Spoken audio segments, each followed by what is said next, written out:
A small group of GOP senators are signaling opposition that could block their own party's massive tax overhaul. Now, the Trump administration is signaling that it may be willing to budge on its stance over a major provision in the Republican tax plan, taking aim at Obamacare.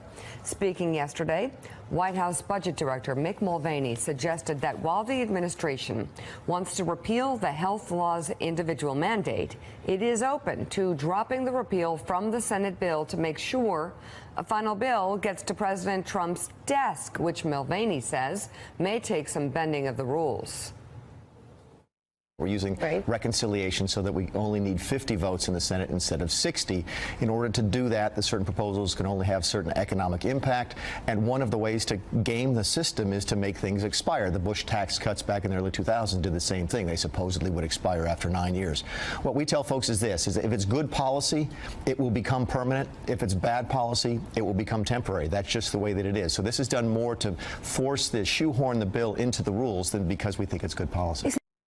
I don't think anybody doubts where the White House is on repealing and replacing Obamacare. We absolutely want to do it. If we can repeal part of Obamacare as part of a tax bill and have a tax bill that is still a good tax bill that can pass, that's great. If it becomes an impediment to getting the best tax bill we can, then we're okay with taking it out. Can you vote for the bill that passed the Senate Finance Committee? I want to see changes in that bill, and I think there will be changes. You can't vote for it as written. I haven't reached that conclusion yet because I think there are going to be further changes. But the biggest mistake was putting in a provision from the Affordable Care Act into the Senate bill that's not in the House bill. And I hope that will be dropped, or that bills that have been introduced by Senators Alexander Murray and Bill Nelson and myself will be adopted to mitigate the impact of those provisions. So, Heidi, where do we stand right now? Ron Johnson has come out and said he'll be against this bill. Susan Collins, we can't say anything definitively. She certainly sounds far more open to supporting this than she did the health care reform bill. Where's Lisa Murkowski? Where's Jeff Flake? Where's John McCain? What's the possibility that the Republicans actually pass this tax bill, which editorially, I will say, will blow a hole in the deficit, steal from future generations, and not revive the economy enough to make it worth all the giveaways we're giving to the wealthiest of Americans? There you go. How's that for a leading question? Where does that stand? You identified the main members. You identified the main members who we have yet to hear from. So you have the issue of the Obamacare mandate repeal.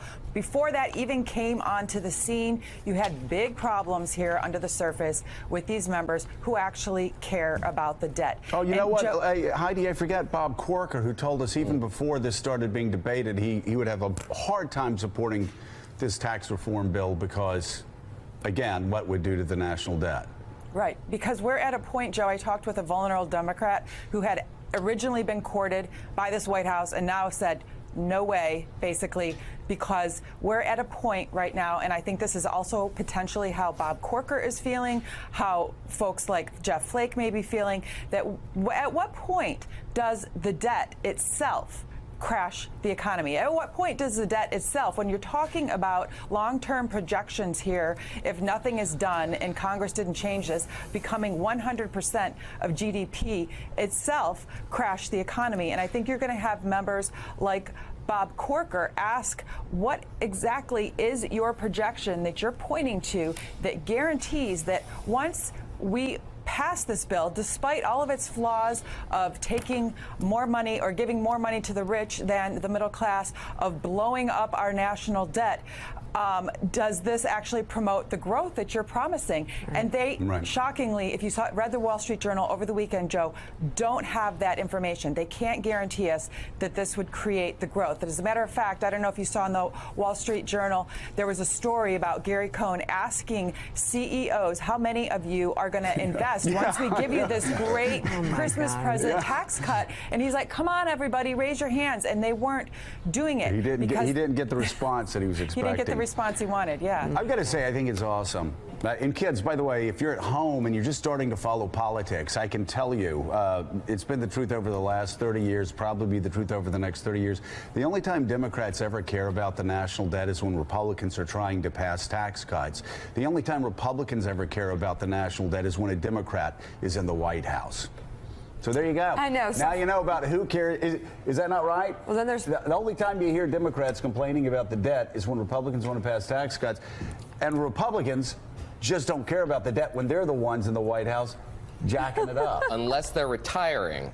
Yes. And then, then they gosh, they then get they're vocal. open to some problems. They get vocal. This was all supposed to be sequential, right? You're supposed to repeal health care, free up some money there, reform the tax code, then move on to entitlements and address the debt. We're out of sequence, aren't we? So, Yeah, yes, we are. there was Joe's take on the plan. Now, take us through the numbers, Steve. I'll take you through the numbers, and then I will give you maybe a more, I don't know if it's optimistic or pessimistic view, but I'm not sure that, I think they may get this bill through the Senate, and we can talk about that in a second. Interesting.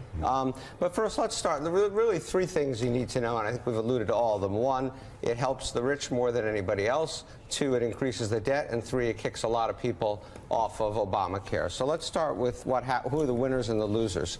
So 25% of the benefit from this tax cut would go to the top 1%. Another 25% would go to the next 4%. So 50% of the benefit for individuals from this tax cut would go to the top 5% So of the country. let's stop right there.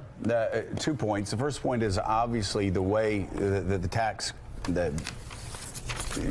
our tax system is set up right now. The wealthier pay a larger percentage of the taxes. So if you're going to cut taxes, aren't you most likely going to be helping the richer? Well, you don't among have us? to. Remember, this administration is running around calling this a middle-class tax cut. Right. They don't say it's an across-the-board tax cut for everybody. They don't say the rich pay more, so they're going to get more. All right. They call this a middle-class tax cut. And by the way, these numbers don't even include the repeal of the estate tax if it gets through. All right, so really rich. great point there. Okay. This is not a middle-class tax cut. My second question is this. I don't mind tax cuts for the wealthy, as far as businesses, corporations, if they're targeted in such a way that are going to create so many new jobs that it does help the rest of the economy. I don't see any evidence in this tax cut that it's going to do that we're only going to get a temporary bump, so it's just not worth it. Do I have that wrong? What do you You have that right. There have been a lot of economic models run by independent forecasters that show that this growth that everybody talks about isn't going to happen, and we're going to end up with a whole bunch more of debt, as you talked about. So the growth won't be worth the debt, and also it'll make income inequality actually potentially even greater. worse. But look at the debt, Joe, to your point, and a point that you and I both agree about. So we're already on track with rising deficits. Our deficits are going up close to $100 billion a year at the moment. And we're headed for 91% debt to GDP in 2028. This would take it to 99%, roughly debt equal to the size of our economy. The first time we've been in this position since World War II. And then the third point that's really critical to understand is what happens to people who are on health insurance. So we stopped the repeal of Obamacare. We stopped the gutting of Obamacare, which would have cost 22, 23, 24 million people their coverage. But we're going to do it this way. We're going to kick out one of the legs of the Obama stool by removing the individual mandate, the mandate that each individual has to buy insurance. And according to the CBO, independent scorer, 13 million Americans are going to lose their health insurance over the next 10 years. And so we have effectively managed to do half of the gutting of Obamacare that we stopped a few months ago through this tax bill. No. So one of the things that frustrates me a lot about this is all I'm hearing about are individual rates when the meat of this thing is in the corporate tax cut. And nobody's really pitching that. I mean, the best pitches I hear are from the Wall Street Journal editorial board, which makes a very good case for that. We have reduced corporate rate, more incentive to repatriate capital, and reduce protections on intellectual property, for example. Is that, to predict growth is really difficult, and I think it's prudent not to. But is that not something to suggest we can find bipartisan support for that? Number one, the corporate tax system is broken, and we need to do something about it. Everybody agrees on that. It's a question of balance and how much. These tax bills would give 60... When you say it's broken, the tax rates are too high for corporations? They're too high relative to our competitors. There are too many incentives to locate jobs overseas. There are too many ways that they can game the system and pay less tax than they're supposed to. It's just a mess. But 60 to 80% of the benefits of this bill, 80 from the House, 60 from the Senate, go to companies versus to individuals. So it's tilted massively in favor of corporations. And I would reference back, I think it was Mike who said at this Wall Street Journal conference the other day, when people were asked how many of you are going to increase investment in America because of this tax bill, 5 hands went up and everybody else sat there. Why? Why? Because companies don't make investments based on things like this. They make investments based on where they can achieve a rate of return. And right now, that is somewhat in America, but also more elsewhere. So, Steve, clearly eliminating Obamacare in this proposal is to get a cash injection, right? To sort of...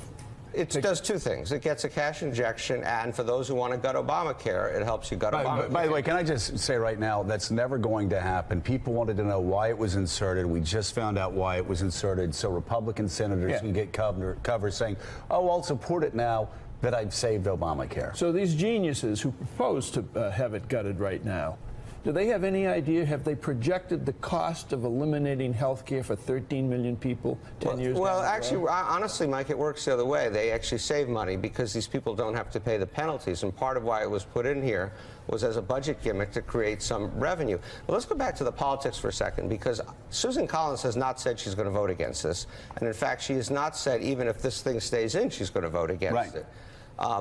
John McCain had some kind of positive mutterings this past weekend.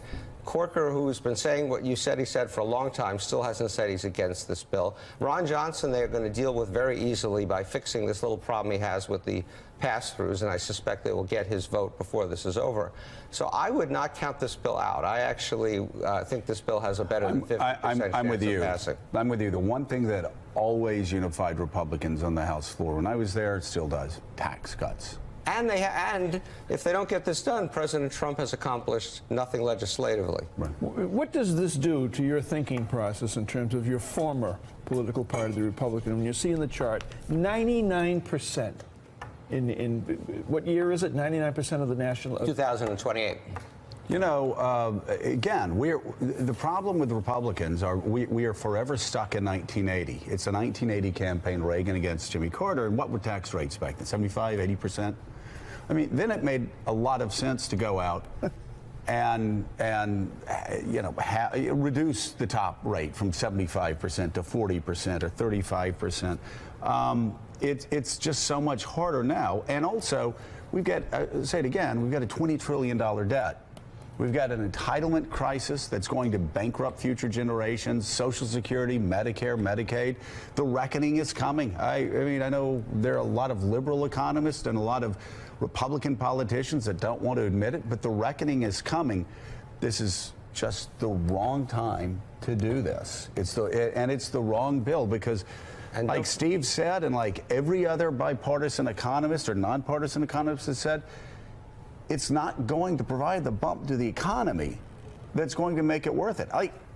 Sometimes you have World War II, you talked about it. Sometimes you have to make those choices. Yes, we will go more in debt if it means middle-class Americans are going to, you know, get better paying jobs. There's just no evidence that this is going to bring trillions of dollars into the U.S. economy. Yeah, it's the wrong tax cut at the wrong time. And don't forget one last point, which is this is payback for the blue states. This is eliminating those state and local tax deductions for all those states that didn't vote for Donald Trump. All right, coming up. Which, by the way, Mika, if you're in California and if you're a Republican and you voted for this bill, my suggestion to you in 2018 is duck. Because you have just probably done the worst possible thing you could do to small business owners in your state. Go ahead, because I say that as somebody who lives in Connecticut. I mean, do they really want this bill? They're paying. I don't get it. They already. If you're in California, if you're a small business owner in California, and Republicans voted for this bill, they basically voted for your 55% tax rate to go up to about 60%. It will have devastating impact in Republican districts in California, in New York, in Illinois, across the board. Devastating. All right, coming up, Heidi mentioned Jeff Flake's potential opposition to the tax plan, something President Trump is well aware of. The president is hammering the Arizona Republican, especially after the senator was caught on microphone again blasting the commander-in-chief. Plus, the growing feud between President Trump and the father of one of the UCLA players detained in China on shoplifting charges. This is such trolling of the media. He knew exactly. Morning Joe is response he'd get. coming right back.